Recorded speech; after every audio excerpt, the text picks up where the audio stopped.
Hi friends, welcome to my channel. Friends, ఈరోజు కూడా మనం రోజు వండుకునే కూరలు కాకుండా కొంచెం దాంట్లోనే కొంచెం తక్కువ ఇంగ్రీడియంట్స్తో వాడి మంచి టేస్టీ అయిన కూర అయితే ఇవాళ మీకు చేయాలనుకుంటున్నాను.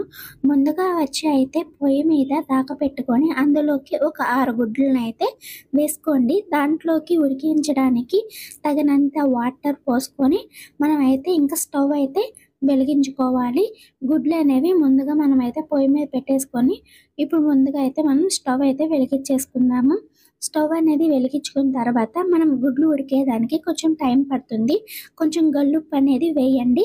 మనకేంటంటే వాతం చేయకుండా ఉంటుంది. అలాగే గుడ్డు కూడా చాలా గట్టిగా ఉడికి మనకి రావడానికి బాగుంటుంది. చాలా వరకు గుడ్డు అనేది విల్లిపోతుంది కాబట్టి మనకైతే గుడ్లు అయితే ఉడికిపోయాయండి. ఇప్పుడు మనం గుడ్లు ఆల్మోస్ట్ ఉడికినాయి కాబట్టి ఇప్పుడు గుడ్లు ఉన్న పెంకులు అయితే తీసేసుకొని మనమైతే వీడియోలో చూపిస్తున్న విధంగా కొన్ని చల్లని వాటర్ అనేది వేసుకొని అందులో మనమైతే ఇవి యాడ్ చేసుకొని తీసుకోవడం వల్ల మనకి గుడ్డు పెంకు అనేది చాలా త్వరగా వచ్చేస్తుంది. పైగా మనం ఉప్పును కూడా యాడ్ చేసాం కాబట్టి చాలా గట్టిగా కూడా వస్తుందండి. మనకి ఎట్లాంటి ప్రాబ్లం అయితే ఉండదు. నేను తీసుకున్న 6 గుడ్లను అయితే వదిలేసుకొని పక్కన పెట్టేసుకోండి. ఇప్పుడు మరొకసారి అయితే స్టవ్ అయితే ఆన్ చేసుకోవాలండి. స్టవ్ అనేది ఆన్ చేసుకున్న తర్వాత నేను ఏ గిన్నె అయితే తీసుకున్నానో అదే గిన్నెని అయితే మళ్ళీ తీసుకున్నానండి. దాంట్లో కొంచెం వాటర్ అనేది ఉంటుంది కాబట్టి అది ఆవిరయ్యేదాకా ఉండాలి. అది ఆవిరయ్యిన తర్వాత మనం వెయిట్ చేసి ఇప్పుడు మనం ఏం చేయాలంటే ముందుగా మనం కూరకి కావాల్సిన ఐటమ్స్ అనేవన్నీ అయితే మనం ముందుగా రెడీ చేసుకొని పెట్టుకోవాలండి. ఇప్పుడు అనేది వేడయింది కాబట్టి ఇప్పుడు అందులోకి కొంచెం ఆయిల్ అనేది యాడ్ చేసుకోవాలి.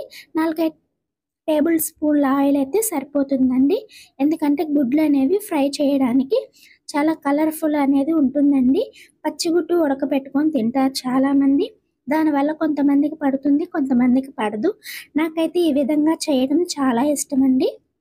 గుడ్లు అనేవి చూడడానికి కూడా చాలా కలర్ఫుల్గా కనిపిస్తాయి. పిల్లలు కూడా చాలామంది ఇట్లా అయితే తింటారని చెప్పేసి ఇప్పుడు ఏం చేద్దామంటే మనం గుడ్లు అనేవి ఆయిల్లో వేసిన తర్వాత ఒక చెంచా సగంలో కొంచెం పసుపు అనేది యాడ్ చేయండి. గుడ్లు అనేవి ఇంకా కలర్ఫుల్గా వస్తాయి మనకి చూసేదానికి. మీకు కావాలనుకుంటే ఘాట్లు కూడా పెట్టుకోవచ్చు అండి. కారం, ఉప్పు కూడా వేసుకోవచ్చు. అంటే గుడ్లు పట్టేదానికి నేనైతే అవేమి వేయట్లేదండి. నార్మల్గా కొంచెం నూనె, పసుపు అనేది యాడ్ చేశాను. ఇప్పుడు చూడండి మన గుడ్లు అనేవి చాలా కలర్ఫుల్గా రెడ్గా ఉన్నాయి కదండి. చాలా బాగుంటుంది. ముందే చెప్పాను కదా, గుడ్లు అనేవి చాలా కలర్ఫుల్గా అయితే ఉంటుంది.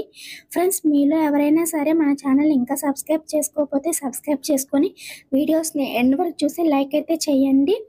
వీడియోలో చూపించిన వంటకాలు ప్రతి ఒక్కటి ఇంటిల్లి పాది చేసుకొని కడుపు నిండా తినాలని కోరుకుంటున్నాము.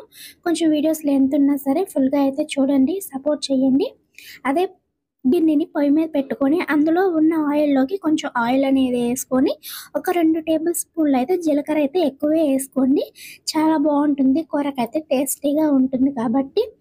ఇప్పుడు మనం ఏం చేయాలంటే ముందుగా కొన్ని ఇంగ్రీడియంట్స్ కట్ చేసుకొని పెట్టుకున్నాం కదా. ఇప్పుడు కొన్ని సన్నగా తరుక్కున్న పచ్చిమిర్చి అలాగే ఆనియన్స్ అనేవి వేసుకోవాలండి. ఈ ఆనియన్స్ అనేవి మీరు చిన్న ముక్కలుగా అయినా కోసుకోవచ్చు, లేదంటే పొడుగ్గా అయినా కోసుకోవచ్చు.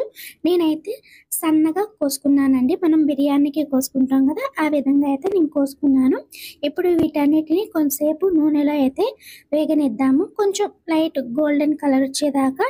ఇప్పుడు ఏం చేద్దామంటే కొంచెం ముందుగా ఫ్రెష్గా నూరుకున్న అల్లం వెల్లుల్లి పేస్ట్ అయితే ఇందులో వేసుకోండి.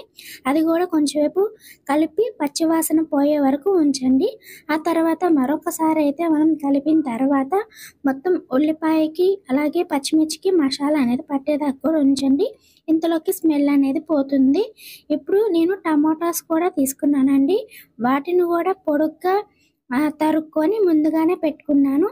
పండు టమాటాలు పెద్దవి అయితే ఒక 4 అయితే సరిపోతాయండి. చిన్నవి అయితే ఒక 5 అయితే సన్నగా అయితే కోసుకొని వాటిని కూడా బాగా అయితే కలుపుకోండి. వాటన్నిటిని ఒకసారి బాగా అయితే కలుపుకోవాలి. మనం ఇప్పుడు టమాటా అనేది బాగా మగ్గేదాకా మనమైతే వెయిట్ చేయాలండి. టమాటా అనేది బాగా మగ్గిన తర్వాత మనకి కర్రీ అనేది చేయడానికి వస్తుంది. కొంచెం ఉప్పు కూడా యాడ్ చేసుకుంటే మనం టమాటాలు అనేవి చాలా త్వరగా అయితే మగ్గిపోతాయండి. నేను ఇక్కడ రాళ్ళ ఉప్పుని యూజ్ చేస్తున్నాను. మీరు కావాలంటే సాల్ట్ అయినా యూజ్ చేయొచ్చు. ఎక్కువ శాతం సాల్ట్ కంటే రాళ్ళ ఉప్పే మెరుగండి. చాలా ఆరోగ్యానికి కూడా మంచిది. ఇంకా ఈ రాళ్ళ ఉప్పులోనే కొన్ని ఆయుర్వేదాలలో కొన్ని రకాల ఉప్పులనేవి కూడా ఉంటాయంట. అవి మీకు తెలిస్తే కామెంట్ చేయండి. ఒకవేళ తెలిస్తే మీరు కూడా యూజ్ చేయండి.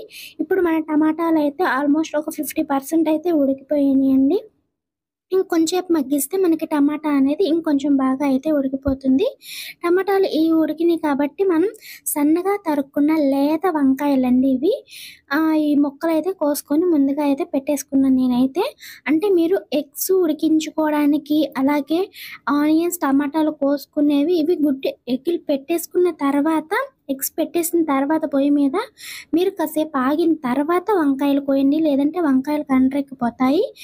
కోసే ముందు కొంచెం ఉప్పు అనేది యాడ్ చేయండి. అంత త్వరగా కండ్రెక్కవు.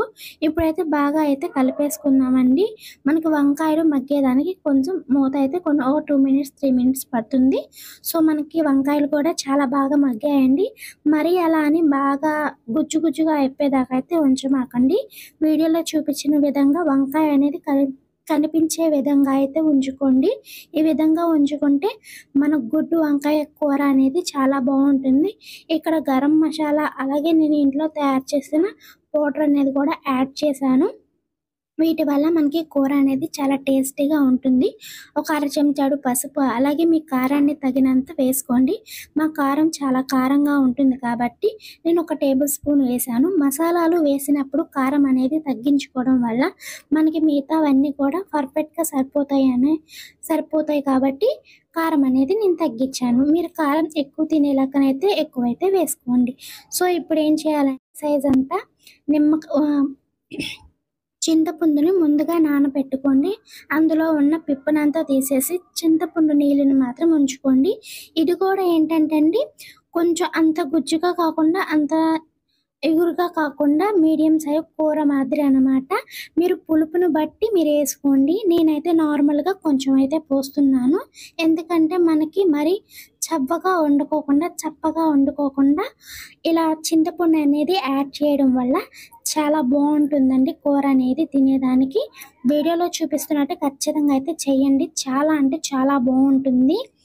ఇప్పుడు చూస్తున్నారు కదా వాటర్ అయితే ఇంత ఉన్నట్టుంది కదా, కాదండి అది తీరా చూస్తే మనకి కూర అంతా సైజులోనే వస్తుంది. మీకు గట్టిగా అయితే ఒక్క పూటకైతే వస్తుందండి నాకు తెలిసి. ఇప్పుడైతే మన కూర ఆల్మోస్ట్ అయిపోయింది కాబట్టి ముందుగా ఫ్రై చేసుకున్న గుడ్లను అయితే ఇప్పుడు మనం ఈ కూరలో అయితే యాడ్ చేసేసుకుందాము. సో గుడ్లన్నీ యాడ్ చేసుకోకుండా నేను కొంచెం డెకరేషన్ కోసం అనేది సర్వింగ్ బౌల్కి పక్కన పెట్టుకున్నానండి. అందుకే 4 గుడ్లు వేసాను. ఇక్కడ ఏంటి 6 అని ఇక్కడ 4 ఉన్నాయి అనే డౌట్ లేకుండా ఇంకా మన కూర అయితే రెడీ అయిపోయిందండి. ఇప్పుడు మనం ఇది సర్వింగ్ బౌల్లోకి అయితే తీసేసుకుందాము. ముందుగా మీకు సర్వింగ్ బౌల్లో తీసుకునే గిన్నెలోకి అయితే మీరు తీసేసుకోండి. కర్రీ అనేది మీకు ఆరిపోయిన తర్వాత అయితే ఇందులో కనిపిస్తుందండి.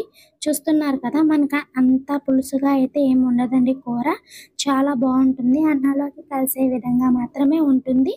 సో మీరు ఖచ్చితంగా ట్రై చేయండి. ఇలాంటి మోర్ వీడియోస్ కోసం మా ఛానల్ని మర్చిపోకుండా సబ్స్క్రైబ్ చేసుకోండి. వీడియోస్ని అయితే లైక్ చేయండి.